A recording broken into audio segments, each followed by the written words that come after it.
ঝিনুকের পেটে কি জন্ম নেয়? এটাও বুঝে জানেন না, বলেন জোরে বলেন। ঝিনুকের পেটে কি জন্ম নেয়? তো কোন নাস্তিক কি কখনো এই কথা তুলছেন যে ঝিনুকটা কেন মুক্তা না? বেটা গাদা কোথাকার, সমস্ত নবীরা জন্ম হইছে নারীর পেটে। কার পেটে? সমস্ত নবীরা জন্ম হইছে কার পেটে? এটা দেখেন।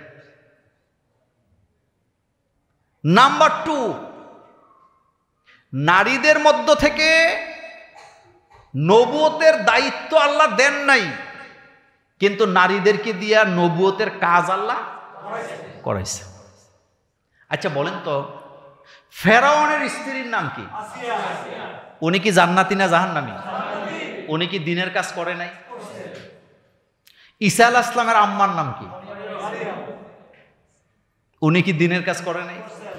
আচ্ছা, রানী বিলকিস যখন ইসলাম গ্রহণ করলেন, তিনি যখন ঘোষণা দিলেন যে আসলামতু মা সুলাইমান, আমি সুলাইমানের সাথে কি করলাম? ইসলাম গ্রহণ করলাম। তো সে তো সাবা গোত্রের কি ছিল? রানী ছিল। এই রকমের মানের একজন রানী যখন সুলাইমান আলাইহিস সালামের হাতে ইসলাম গ্রহণ করলেন, অথবা তার কাছে যখন বিয়ে বসলেন, তো তার দ্বারা রাজ্যের মধ্যে দ্বীনের প্রচার হয়েছে নাকি হয় নাই? সমস্ত নবীদের জন্মই হয়েছে নারীদের মায়ের পেটে, নারীদের পেটে। বলেন কাদের পেটে? যেমনি ভাবে মুক্তার জন্ম হয় ঝিনুকের পেটে। এখানে নারীদের মর্যাদা কম না বেশি? একটা কথা মনে রাখবেন, নারী আর পুরুষ আল্লাহ পাক স্বভাবগতভাবে আলাদা আলাদা মর্যাদা দান করছে। বরং এক্ষেত্রে নারীদেরকে আল্লাহ সবকিছু সহজ করে দিছে। যেমন আমি যে আমার স্ত্রীকে বিয়ে করলাম, মোহরানাকে আমার স্ত্রী দিছে না আমি দিছি? আচ্ছা, বিয়েটা কি শুধু আমারই দরকার ছিল না আমার স্ত্রীরও দরকার ছিল? কথা জোরে বলবেন। আমারই শুধু দরকার, আমার স্ত্রীর দরকার নাই?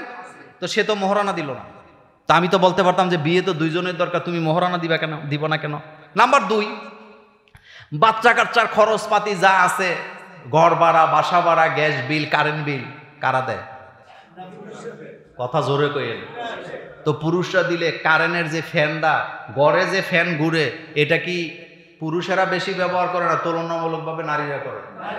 আমি এখন জুমুরে অবস্থান করতেছি, বাসায় কি ফ্যান ঘুরে নাকি ঘুরে না? কিন্তু বিল দিব কে?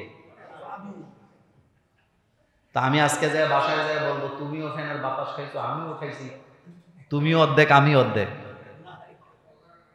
শোনেন, নাস্তিকদের ব্রেন হলো এটা, মস্তিষ্ক তাদের এটা উল্টা চলে। এটা কি চলে?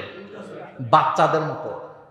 বাচ্চাদেরকে জীবনও আপনি জুতা বইলা সঠিক পড়াইতে পারবে না, হাতে ডাইনেরটা বামে দিবে। কথা ঠিক না? আজ পর্যন্ত কোনো বাচ্চা নিজে নিজে জুতাটা ঠিক করে পড়ে? কেন পড়ে না? কারণ বাচ্চার কাছে মনে হয় যে এটা বাম পায়ের, এটা ডাইন পায়ের। আপনারা বোধহয় ভুল ছোটবেলায় করেন নাই। তো নাস্তিকদের ব্রেন হলো এটা হলো নাবালক। এটা কি? যার কারণে মাথার মধ্যে উল্টাপাল্টা জিনিস ঘুরে।